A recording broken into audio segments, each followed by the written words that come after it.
Pozývame vás stať sa súčasťou formovania budúcnosti výroby v cezhraničnom regióne Viedeň-Bratislava. Moje meno je Milan Kertész a som CTO startupu Airicom, ktorý sa venuje inováciám v oblasti merania a regulácie v segmente HVAC.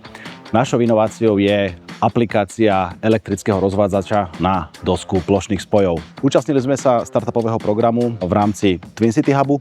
Tento program nebrúsil len po povrchu, ale išiel naozaj do hĺbky. Stretávali sme sa každý mesiac na celý deň, čo vlastne dávalo nám dostatočný priestor na naozaj kvalitné pokrytie každej témy s našim mentorom.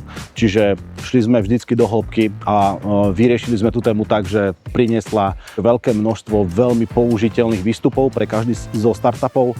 Taktiež bolo možné na základe spätnej väzby meniť kurz daného programu tak, aby odzrkadloval špecifické potreby každého zo startupov. Nazbierali sme mnoho kontaktov medzi jednotlivými startupmi, nazbierali sme inšpiráciu, ako iné startupy pristupovali k niektorým problémom.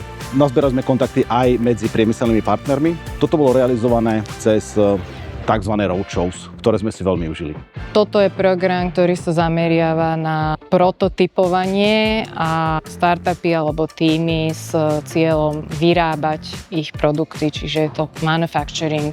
Za nás je v tomto programe jeden tím, Airicom, ktorý bol vyhodnotený ako najlepší na našej súťaži Startup Pitch. V rámci projektu 2C Future Innovation Manufacturing Hub je STU v Bratislave cezhraničným partnerom projektu. Našou víziou je vytvorenie udržateľného inovačného ekosystému, ktorý rozvinie potenciál v tomto cezhraničnom regióne.